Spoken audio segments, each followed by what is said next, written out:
Hello, everyone. Welcome to TALRadio. This is me, RJ Sankhya, hosting through the interview today. Have you ever witnessed a loved one struggle with healthcare and addiction challenges? Imagine the emotional toll it takes on families and communities when they are left feeling helpless. So, today we have the opportunity to explore the remarkable work being done by the Health and Resource Education Center, HHREC for short, who jumps right into the picture to when situations like this arise.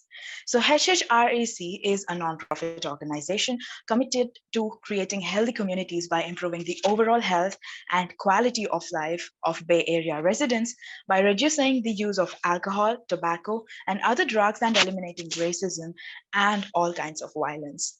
So, to guide us through this wonderful organization today, I bring you this extraordinary person who has been instrumental in shaping the foundation's initiatives. She is Shanina Shumate, Program Director and Team Head of HHREC, with a steadfast commitment to making a profound impact on the lives of individuals in Alameda County. Shanina strives to build long term partnerships and foster new collaborations that deepen the foundation's legacy. So, without a further ado, let me welcome her onto the show. So, hi, Shanina, how are you doing? I'm well. How are you? Thank you for the intro. I was like, okay. Thank you I so tried. much. Yeah. So, yeah, I think we're in a great energy to start with the question. So, how about you tell me a little bit of yourself and how you came to join HHREC? Well, my mom would say to make a long story long, but in short, in this case, so I was born and Yeah, we've raised. got the time. Don't worry. I was born and raised in Oakland, so I am, I believe, third or fourth generation Oakland. My grandparents were my parents on both. Well, grandparents on both sides, and my parent, they're not originally from California. They're Mhm. originally from the Midwest. And so my grandmother, my mother, and now me and my sisters are now, educators in the Bay Area. And so with that, my family had a huge heart for serving the community, a huge heart for serving family, our friends. And in a way, our house was kind of like the community house. Okay. Everybody knew that they can get something. Okay. Grandma was going to help. My mom was going to help. My dad was going to help. Somebody was going to get some help. And so from those experiences, I learned that not everybody's life is perfect and everybody needs some type of help. And so through those experiences and through education, I found myself doing intergenerational programming, which, deals with everybody in the family, from the babies, the toddlers, teenagers, tweenagers, parents, early parents, and being able to serve the needs of wherever, life is hitting folks, right? And so through my professional and personal growth, I found HHRC during COVID. And so I was looking for something that was a little bit more local, that was able to be, I guess, explore all of my programming experiences, but be able to serve the whole family, not just, like the kid or the teenager, but also the parent and the grandparent, foster kids, emancipation, those who are refugees. And so HHRC serves everybody. And so that's one of the things that I really love about the agency. Wonderful. That's so inspirational knowing about your family, the work they do. Wonderful. So, could you highlight some of the key programs and initiatives that the foundation has undertaken to improve health and human resources education in the community? Yes. So the founders of the organization are Tish, Joe, and Lawrence, and they started the agency back in 1984. So it started off really small. One of our first programs was Black Women's Media Wellness Project, which focuses on the needs of mental health and wellness of Black women, and of course, all women. And those who are associated. And so it started with addressing the mental health needs of residents in Oakland and then eventually Alameda County. And so we have a total of 6 programs. One of them I just named Black Women's Media Wellness Project. When it started, it was to make sure that Black women had us place and a location to be able to get mental health and wellness services. The second program that we have is our downtown TAY, and TAY stands for Transitional Age Youth, and that serves 16 to 25-year-olds, which we have job readiness program, we have mental health and wellness programming. We also have peer support programming that's there, and a bunch of other things that are there. We also have our 10 by 10 program, which has several components to it that focus on like physical health through our Get Fit program. We have Rethink Your Drink, where it's a presentation that discusses changing the way we drink, so reducing the amount of sodas and increasing the amount of water that we drink. And then we also have our We Move for Health is basically one of the biggest, it's called the signature program that we have. And basically it just what the name says, We Move for Health. So getting people's bodies moving, and that's for all ages. And so next year it will be in person. And so I'm super excited about that. This year, for the past 2 or 3 years, for COVID, it's been virtual and it's been great, but there's been a need to put it back in person. So that's what we'll be working on next year. And then we also have our CBL, which is our community-based learning program. And long story short is basically we provide free training. We have a total of, I believe, 12 trainers, and there's an application on the website. If your organization is like, hey, I need training on seniors, or how to best work with API, or how to best increase enrollment, or whatever case scenario, we most likely have a trainer for it. We also have the mental health trainers that do mental health services on there as well. And then we also have our MHSA 63, which is our special project that we contract with Alameda County Behavioral Health to make sure that people are aware of mental health services in Alameda County. And then lastly, we have our Health Through Art program. And it's basically, how can we use art to better cope with the stresses of life? So basically all of the programs deal with prevention and early intervention. So our hope is that these programs will be able to be preventative and early intervention methods before a crisis happens, if that makes sense. So that is all of our programs. And that doesn't include all the special projects Alameda County gives us as well. But we're very honored to be able to serve our, the residents of Alameda County and partner with different organizations. Wonderful, big list, and I was counting like all the good things, incorporated into one thing. I think is wonderful. Yes. So when I visited your website, one thing that got highlighted was the Black Women's Media and Wellness Project, right? Mm-hmm. So tell us the impact of it and how exactly does this project function? So basically that project is ran by our program manager, Allison. And like I said, that was the first program that our founders basically created. And that was really to address the concurring conditions and environmental risk factors that Black women were going through in Oakland. So the over-policing or underfunding their schools, resources, the violence, and basically to provide a safe place for folks to vent, get resources, do retreats. So we have our Be Still retreats that allow women to relax, and things like that. So that project was really the heart of making sure that mental health was promoted and is promoted in Black women in the Black women communities.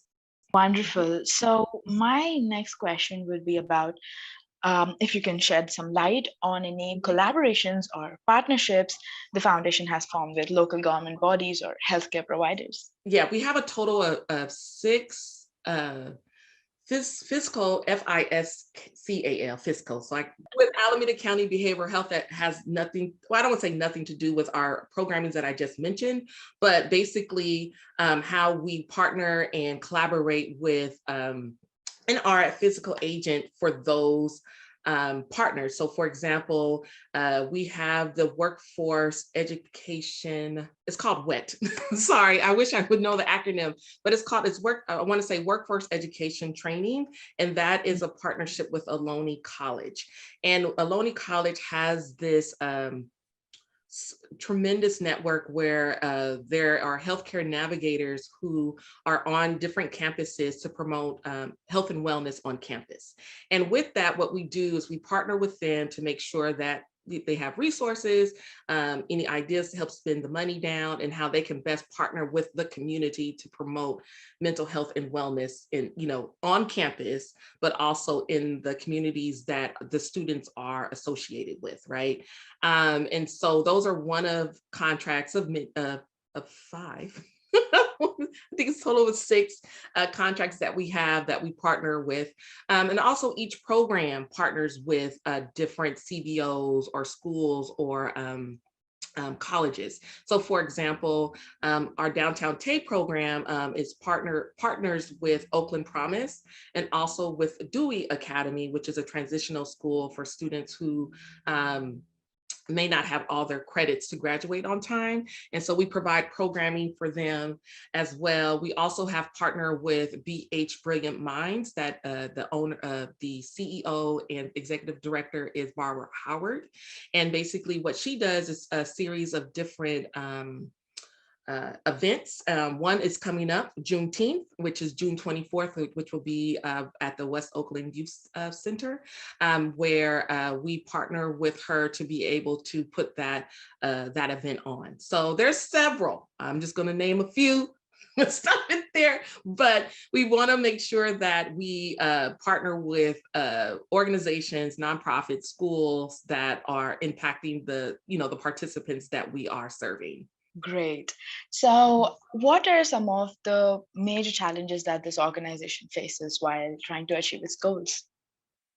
I think COVID, COVID threw like a monkey wrench in everything. So imagine for 30 years, you've been in person, brick and mortar for 30 years. Now, I'm not saying we're, totally anti like internet or online programming, but that is the base of the history of the program. And then all of a sudden COVID hits and you have to literally do a 180 to be able to make sure that students participants, students, and those that we partner with are being served, because we still, hold a contract, right? And so we are blessed to have an executive director, Talia Bennett, who can think of her toes and to be able to, I would say, pivot, and so that we were able to meet our deliverables, but also serve the community in a different way.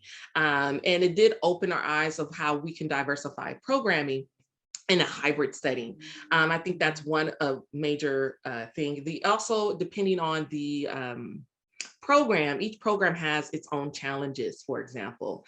Like one challenge, for example, that we have, so we serve our seniors. And so in our senior group, making sure that they're not being scammed, like being aware of different, technologies and services and being able to access the internet, things like that, whereas sometimes with our Tay youth, for example, the question might be, trying to graduate high school or trying to, apply to college, or maybe there's some family dynamics that are happening in the home that we need to do resources on. So COVID kind of presented these, the things that seem small, but were very, I would say, lit up so that we can address those issues. Because a lot of families, lost their homes, lost their apartment.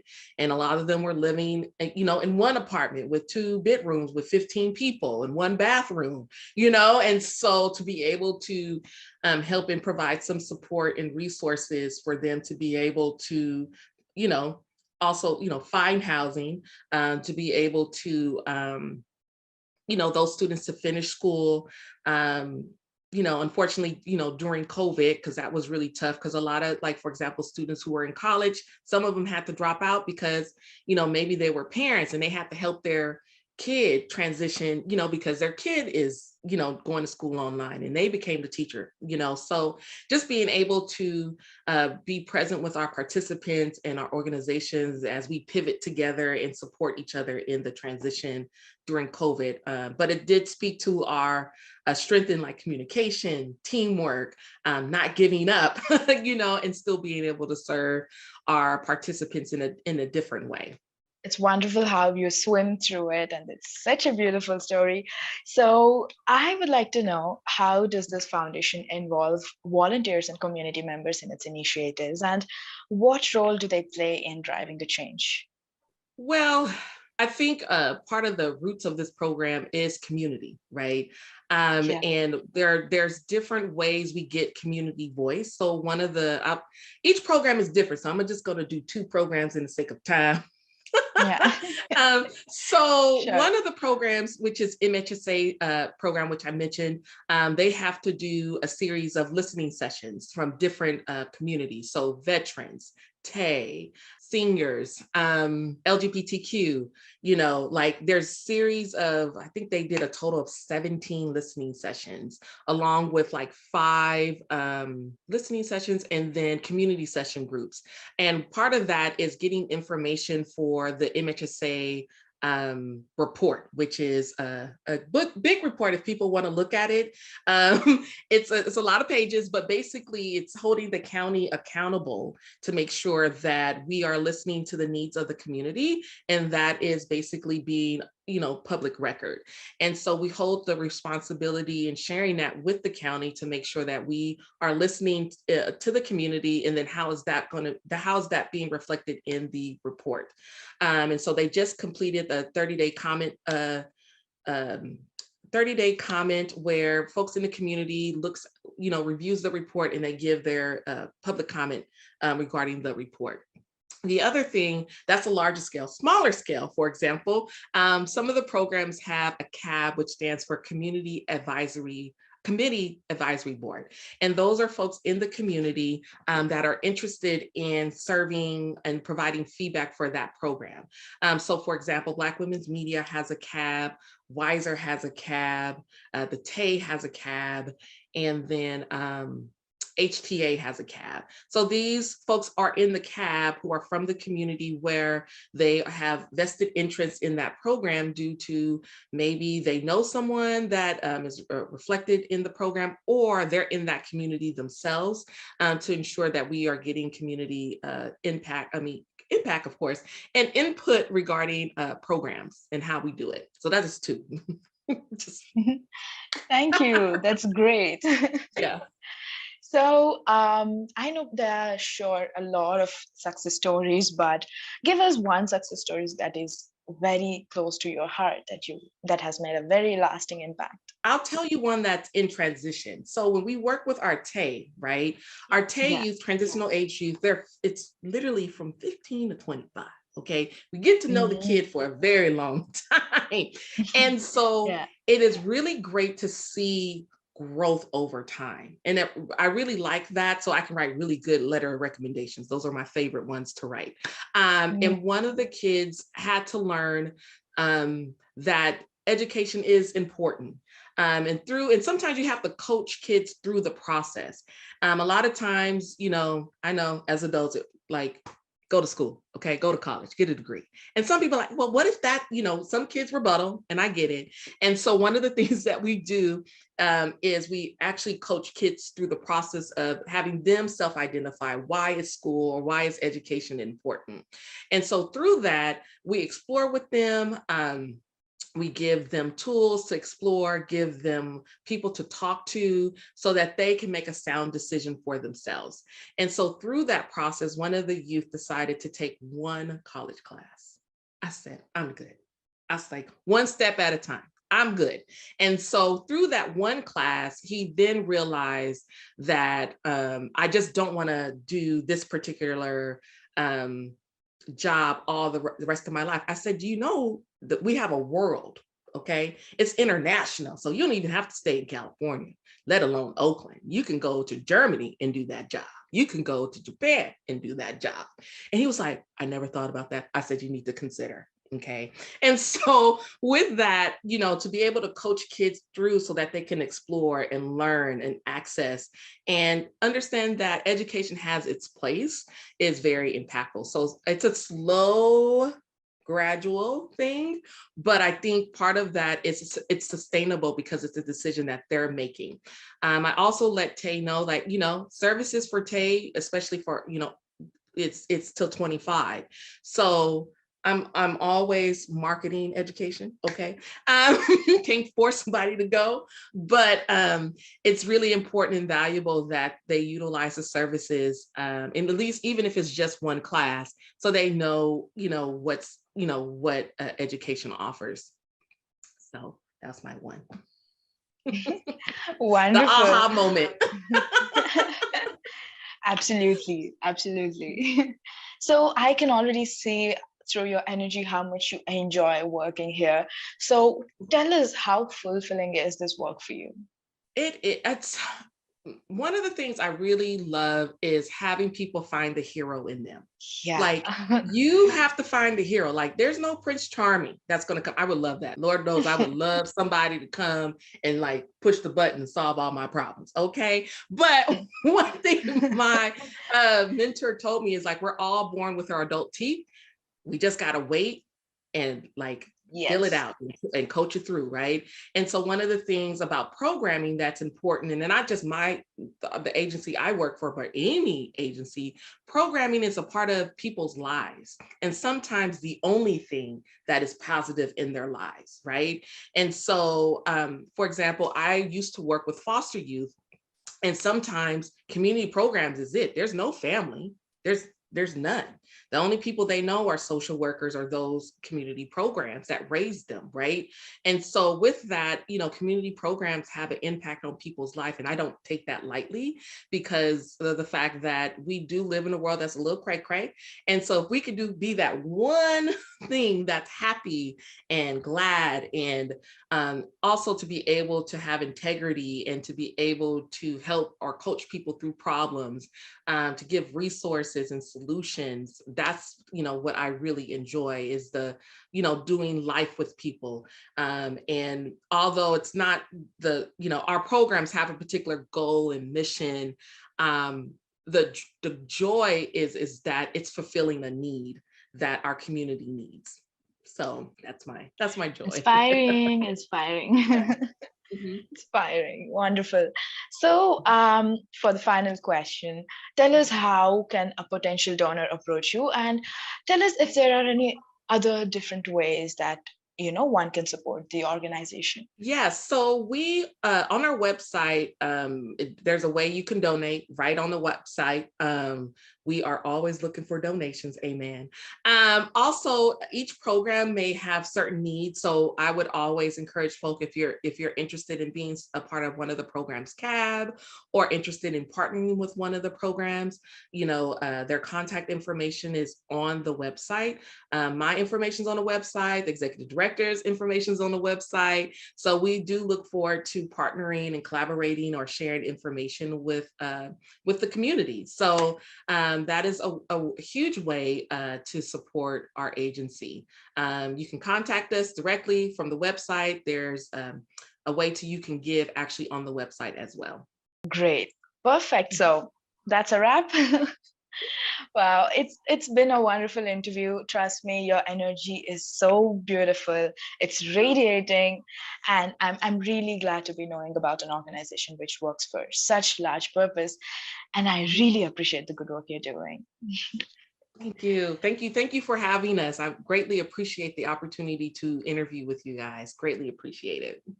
Thank you. Thank you so much. Actually, thank you for taking time and giving us this energetic interview about the organization. So, yeah, It's that's it. all good. All All good. It's good. all good. Thank you for the All good. opportunity. Yeah, thank you again. Thank you. So that was Shanaina Shumate, Program Director of Health and Human Resource Education Center. I hope you find this interview insightful, and for more such interviews, stay tuned to TALRadio, powered by Touch Your Life Foundation. And this is me, Sankhya, signing off for today. Take care, you all.